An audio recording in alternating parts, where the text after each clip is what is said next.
Hey guys, I'm Sebastian, host of Ninth Island Connection, your weekly lifestyle show about Las Vegas, Hawaii's unofficial Ninth Island. Check out the description below so that you can see how you can watch our television show wherever you are. We're on across our hometown here in Las Vegas. We're on across the entire state of Hawaii, Southern California, Yuma, Arizona, across the globe through the Hey Vegas app that's available for download on Amazon Fire, Apple TV, and Roku. So there's no excuse for you not to be able to watch our television show wherever you are. Again, check out the description below so that you can see how you can watch our show.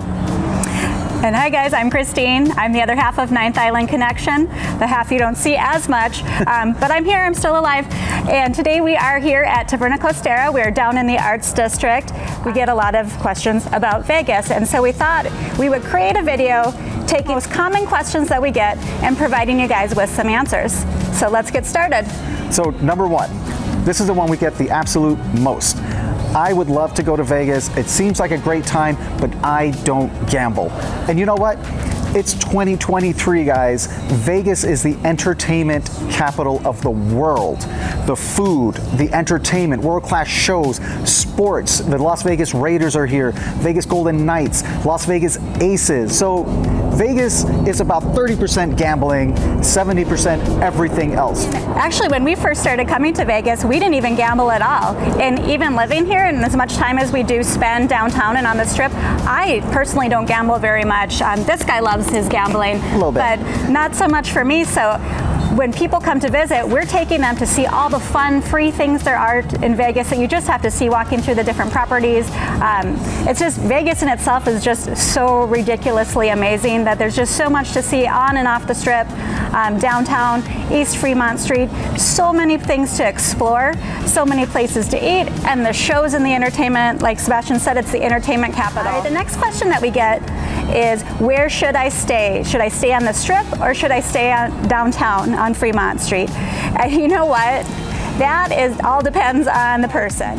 I say, regardless of where you stay, if you're going to stay on the Strip or you're going to stay downtown, you should hop in a lift and go to the opposite so that you get that full Vegas picture. Downtown is more, I'd say, probably 50-50 local and tourist. A lot of locals that live here in Vegas do spend time around the downtown area.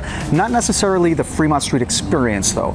If you look at East Fremont, there's local restaurants, there's local bars, there's El Cortez that attracts a lot of locals and is fun and safe. There's a container park down there. In between, you have the Arts District where you've got live music, you've got breweries. There's so much to do in the downtown area that would be more easily accessible than if you were staying on the Strip. Yeah, and as far as the casinos down there, a little smaller, kind of designed for gambling, but they're close proximity. So if a table's full at the Golden Nugget, you can just walk over to another casino. It's right there. Where the Strip, you're going to do a lot more walking depending on what property you're staying. Now the Strip tends to draw, I would say, a younger crowd than downtown. Those are the people that are coming here for, you know, the bachelorette parties, divorce parties, just here to party in general, the sports fans. And so that's where you're going to get, I would say the biggest difference would be who's going to be where. But Vegas is Vegas, people party here, so you're not going to escape the noise. If you don't like crowds, you don't like partying, you don't like drunk people, that's probably not the place to come then. Probably don't come to Vegas. But the Strip is, again, like I said, downtown and the Strip are things that you do need to see regardless of where you stay. And if you have questions about specific properties, drop them in the comments and we will be glad to help you kind of plan your vacation. So this is a common question, and you guys maybe have thought it. I'm going to Vegas, what do I pack? What do I wear? Do people wear suits? Do you wear suits when you go out to eat? Do you have to dress nice in the casino? Is it okay to wear shorts and tank tops during the summer times because it's 120 degrees? And the answer is yes to all of that.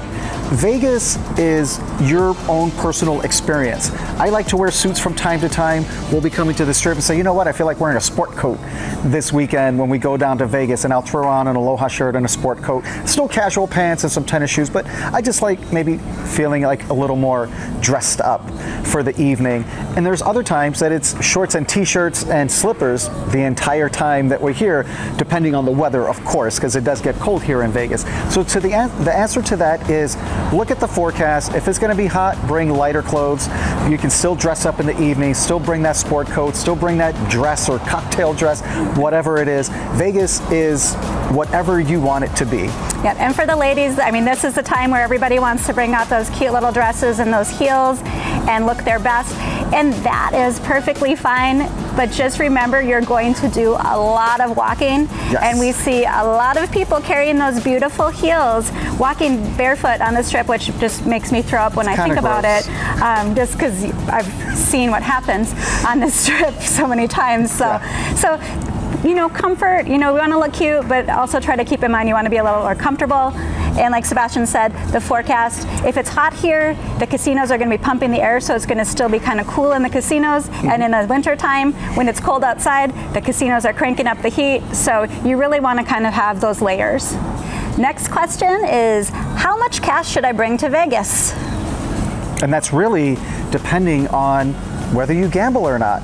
So in Vegas, you can find a $5 craps tables, you're going to find penny slot machines, you're also going to find $100 minimum tables, you're going to find slot machines that you could bet up to $12. So really, it's up to you and what your comfort level is. What I always advise people is bring as much cash as you can afford to lose, because you should count on losing all your money, right? We all see social media, the big headlines of, oh, Sebastian went to Vegas for the first time and his second spin on a machine won a $10,000 jackpot. They want you to see that, but that is far and few between here in Vegas. Yeah. I mean, not us. As much as we spend our time in casinos, we've not won a big jackpot, so statistically, you're going to lose. Right. Count on losing all of your money. Bring what you're comfortable losing that won't impact the rest of your life. And just one little quick point with your cash, don't carry all your cash on you. Carry what you want to use for that moment, and keep the rest of it locked in the safe in your room. And make sure when you leave your room that your door is shut tightly. People always ask, do I need to plan for the events I want to go to? Do I have to get tickets of the show like well in advance or the day of? And that kind of depends on what you want to do. So a lot of the shows that are here on a regular basis, those shows have dark days and dark weeks. So you want to make sure that you're checking online in advance to see if you're planning on seeing them on a Tuesday and that's a dark day for that show, you're not going to be able to go. So it's just want to do a little research. And as far as like the concerts and the sporting events, I would say get those tickets in advance, because those tend to sell out. So as soon as you know you're coming to Vegas, or if that's why you're coming to Vegas, get those tickets so you don't miss out. So this one is kind of funny, and I'm not laughing at anybody that asks this question. I just laugh because these are folks that just don't know.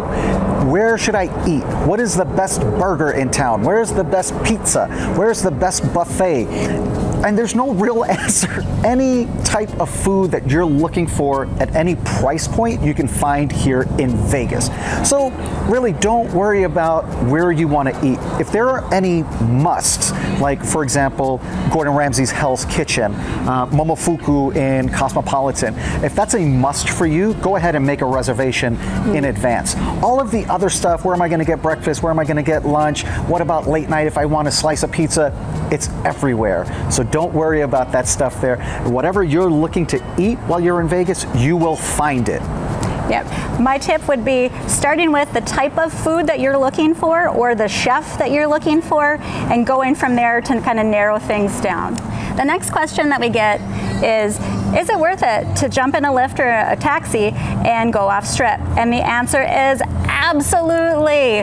My goodness, there's like right now we're at Taverna Costera and the Arts District. This is one of our favorite places and one of our favorite areas because there's so many breweries down here. It's walkable. There's different restaurants and bars. They actually have a nightlife with live music that's free near the Fremont Street Experience. Is also East Fremont, which is full of great restaurants, great bars, and way cheaper than you're going to get in the casino properties and on the Strip. And then there's a downtown container park, which is mixed use mix with retail. We did a video on that, so check that one out. But I think it's definitely worth getting off of the Strip and downtown and exploring.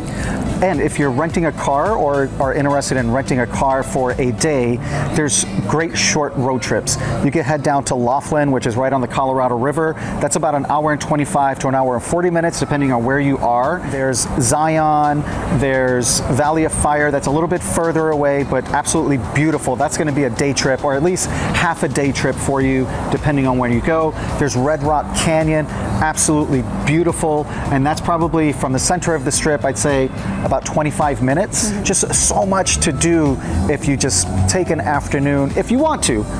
I've come to Vegas before and been like, I'm not leaving the Strip, I'm not getting in a car, I want to gamble, eat, and sleep, and I've done that too.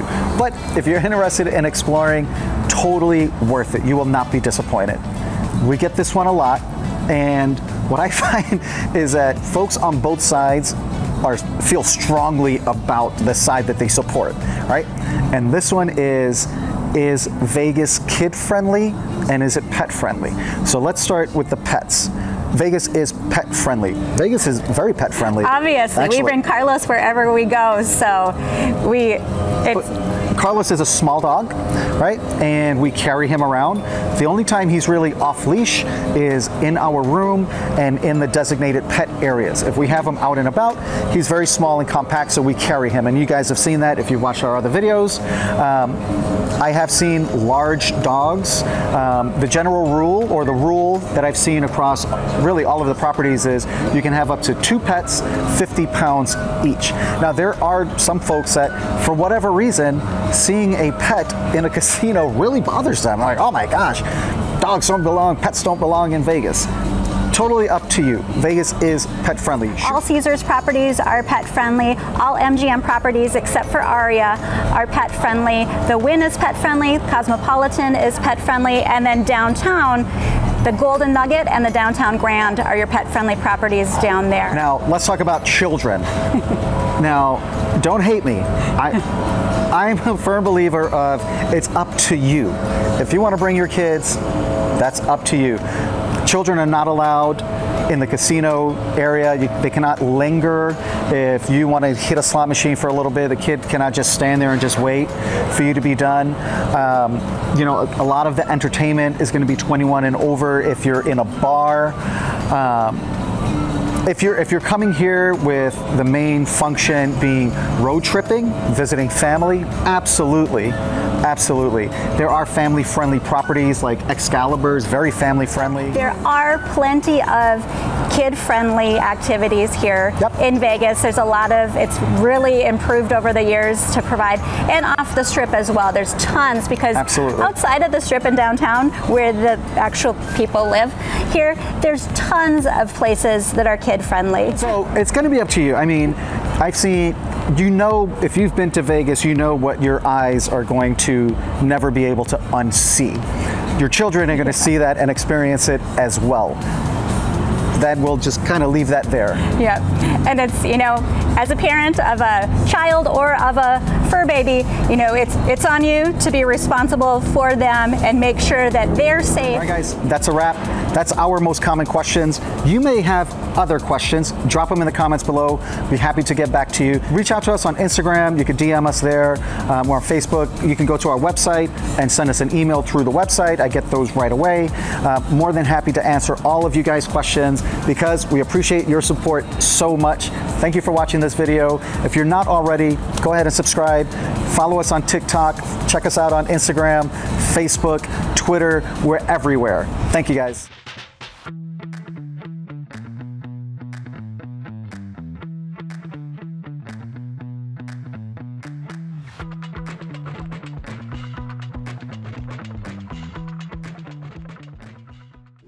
Hours a day, 7 days a week, in a city that never sleeps, Ninth Island Connection will take you there. You won't want to miss a beat as we give you a sneak peek inside the biggest, best, and most outrageous hotspots, both on and off the Strip. Be sure to tune in to Ninth Island Connection with Sebastian Rodriguez every week. Great people, great stories, great connections, only on Ninth Island Connection.